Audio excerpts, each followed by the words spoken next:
So today in compiler design discussion we will discuss today some common notations. Common notation actually that will be used in different concepts. If we have that conceptual knowledge, then it will be easy to understand the different concept of the compiler designing subject. Clear? So actually in today's class we will discuss all these topics. So there are some common notations that are used in the grammar or production, all these things. Then we'll see what is a different type of grammar, what is different type of language, and what is called the equivalent grammar, what is called the sentinel form of grammar. All these things we will discuss today. Clear? One after another. So let's see. This symbol is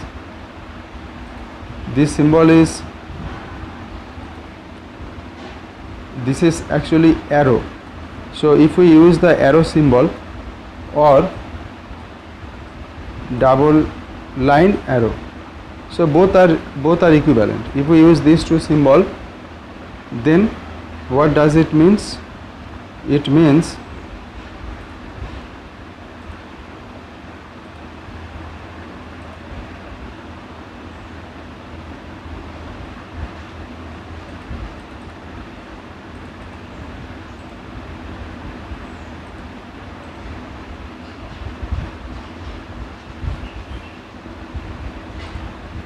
okay, this means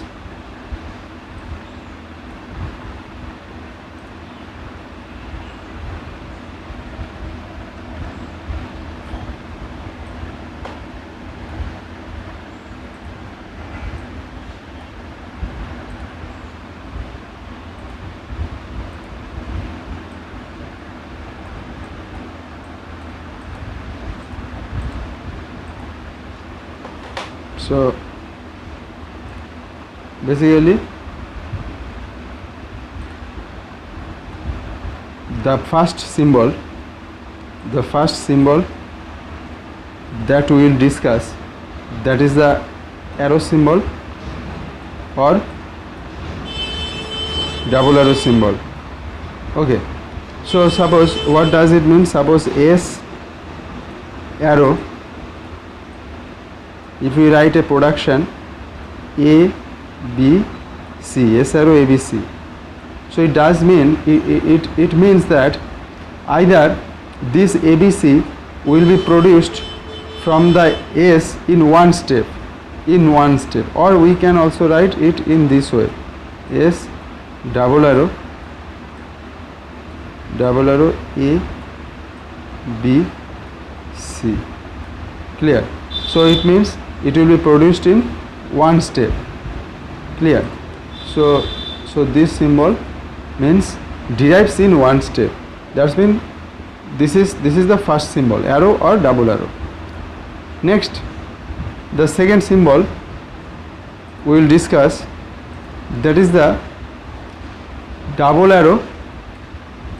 This symbol is double arrow, and above we will put an star symbol. Double arrow and star. That means star will be put above double arrow. So suppose if we write a production, then it may be like that. The S star double arrow ABC. So if we have this kind of symbol, then what does it means? Clear? If we use this kind of symbol, it means it derives in 0 or more step. It will be derived in 0, or it will be derived on 0 or more steps. Clear? So this is the second symbol. And the third symbol that is used here, that is double arrow, and above in place of star it is the plus symbol. So if you write some production using this symbol, it will be looks like this. So that's mean plus double arrow A B C. A, B, C. Clear? So what does it mean? It means it will be derived in one or more step. So this is the third symbol. So this is the third symbol. So far we discussed three type of symbol. This is the first symbol, this is the second symbol, and this is the third symbol. So the first symbol is arrow or double arrow. It means derives in one step. And then second symbol is star double arrow. It means derives in 0 or more steps. And the third symbol is plus double arrow. It means derives in one or more steps. So in the further discussions of grammar, language, productions, these symbols will help us to understand the concept if we have the idea about these symbols. Clear? So these are the some important symbols that is called the common notations. Now here in language, what is called the language? So basically, if we look at the definition of a language, so we know that there is a grammar. We know that there is a concept that is called the grammar. So suppose we have grammar G. Clear? Suppose we have grammar G. If we have a grammar G, then the language generated by this grammar, the language will be generated from the grammar. Clear? Is denoted by LG. Is denoted by LG. So this is the grammar.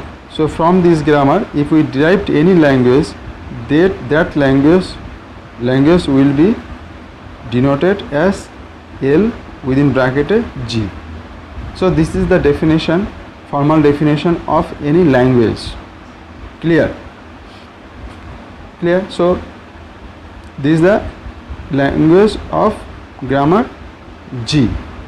Now look at the second point. Suppose a string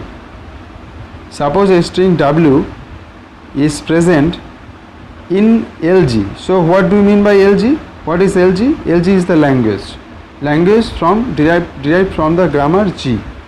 So if we have suppose a string W is present, if we have to check whether this particular string W is present in this language or not. So what will happen? Suppose if we consider the English grammar, then suppose there are some rules in English grammar, then we can write the different statement in the English language. Now we can check whether all these statements are correct or not. If all these sentences are valid by this grammar, that means follow the rules of the grammar, then we can say that all these statements are the correct statements of this language. Like that, if W is a string, whether this string is present in this language, that means whether the W is correct or not. How to check it? How to check these things? To check these things we have to do. So how we can check this? We can check this using this concept. The concept is that, so you have to prove whether this W is present within this language or not. So W, if we can derive W from S, so basically this means the S plus equals to W. S plus equals to not W, actually A plus equals to means the double bracket and above there is a plus symbol. So S double arrow plus W. So if we can prove this, then we can say that W is the valid string present in this language LG, and LG is derived from the language G. So what does it mean? So this symbol, what is the meaning of this symbol? This symbol is derived in one or more steps. So if W can be derived from the starting symbol, what is this? S is the starting symbol. If W can be derived from the starting symbol in one steps or in more steps. Okay, because this double arrow plus symbol means this is the third common symbol that we discussed, derives in one or more steps. So this is the application of the symbols. Clear? So this, when we write, you will be given, you will be written only this mathematical notation. You have to explain using this mathematical notation. Clear? So you have to know the meaning of this mathematical notation. That's why these three different type of symbols we discussed. So here we get the application of this symbol. So this way we can prove all these things, and this is the application of the different symbols. Clear?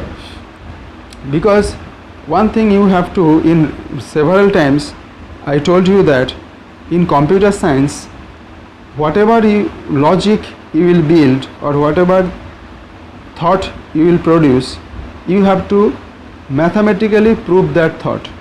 Clear? Because computer logic ultimately will be implemented using some program, and to write any program you require some algorithm, and algorithm is nothing but the mathematical logic, and to explain that mathematical logic you require some mathematical notation. Clear? So you can remember that in several times I told you that the discrete mathematics is called the language of computer science. Discrete mathematics is called the language of computer science. Why? Because every mathematical expression, mathematical thought will be explained using some mathematical notations, and actually in discrete mathematics we will learn all these mathematical notations. So in a certain stage, the knowledge of the mathematical notation in computer science is very, very important. So again I can tell you that discrete mathematics again a very important subject. That's why in GATE also the discrete mathematics is present in the GATE syllabus also. Clear? And every important subjects of computer science present in the GATE syllabus. Clear? So discrete mathematics also a part of the GATE syllabus. Now next we will see in these discussions, in the several discussion we mentioned the term grammar. So actually what is the meaning of this grammar? So there are different types of grammar. Clear? So among these grammars, one grammar is called context-free grammar. Context-free grammar. Clear? So whatever the term grammar we mentioned in the previous classes, actually we discussed about the context-free grammar, and the language that will be derived from the context-free grammar, that is called context-free language. Clear? So there are different types of grammar, and one important grammar is called the context-free grammar, and the coming sessions or classes we will discuss all these things, and all this concept will become again clear. So only in this point you have to remember the grammar we actually mention in this subject. This is the nothing but the context-free grammar. All are the context-free grammar. Actually we are talking about the context-free grammar. Clear? So now we will discuss the next point. Next point is called equivalent grammar. That is called the equivalent grammar. So what is equivalent? So next point is equivalent grammar. What is equivalent grammar? Equivalent grammar is that if two grammar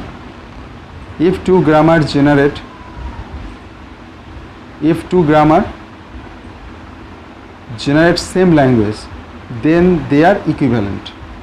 Clear? If two grammar, here we are talking about two grammar.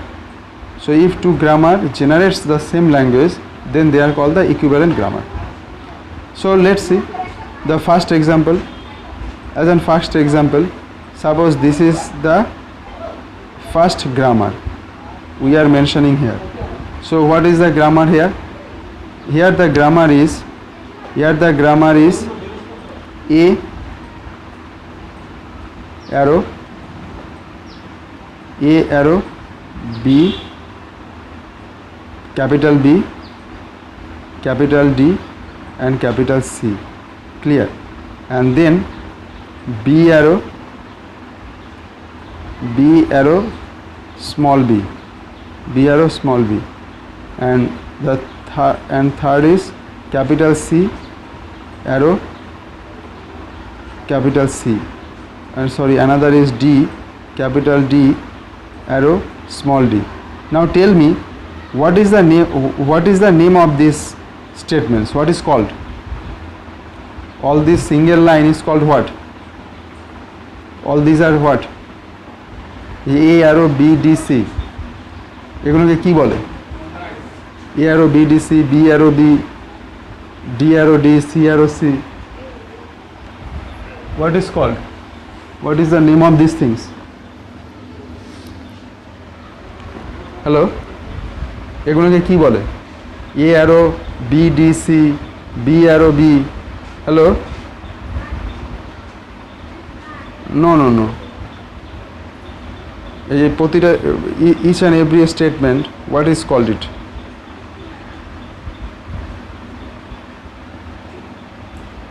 Hello, এগুলোকে কি বলে বলো তো? Productions. এগুলোকে কি বলে? Production বলে। Hello, শুনতে পাচ্ছ? হ্যাঁ, তাই প্রোডাকশন বলে না?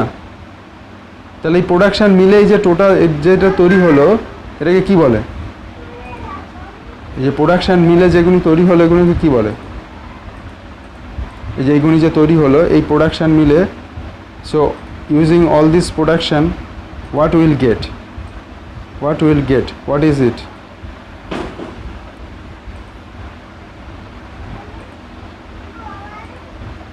What is this? This is a grammar. So all these are the production, and as a whole this is called a grammar. Clear? So you have, so this is our first grammar. So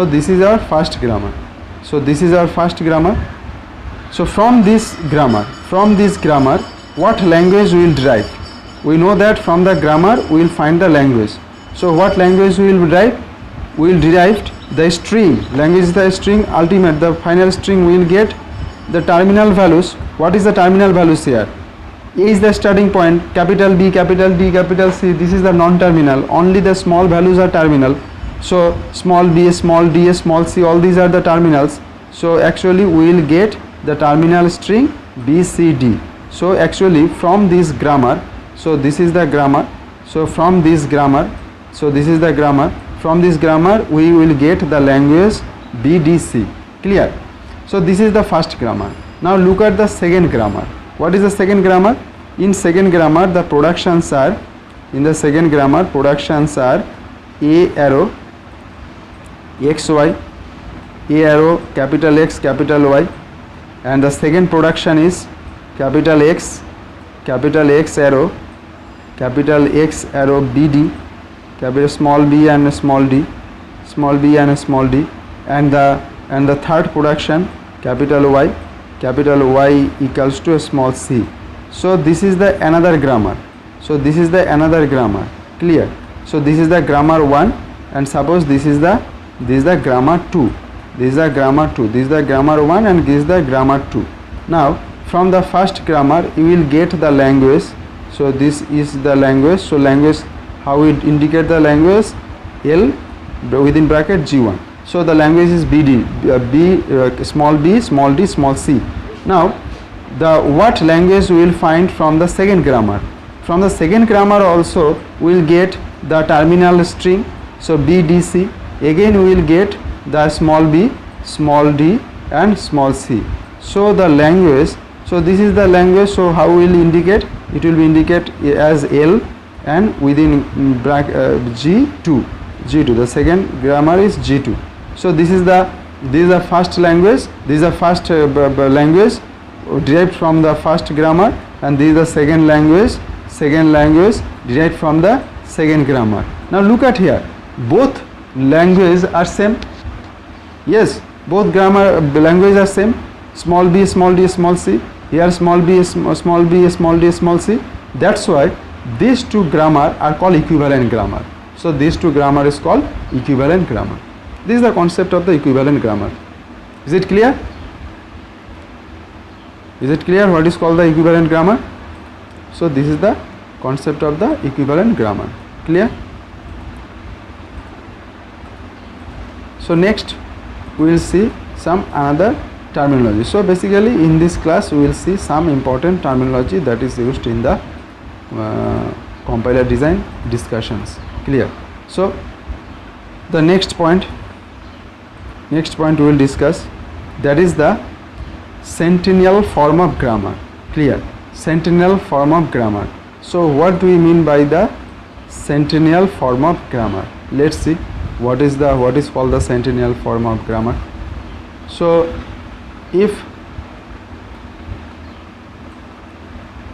suppose try to understand this concept by some example. In the last day discussion, you can remember that we discussed the arithmetic grammar for arithmetic expressions. We discussed the grammar for arithmetic discussions. Clear?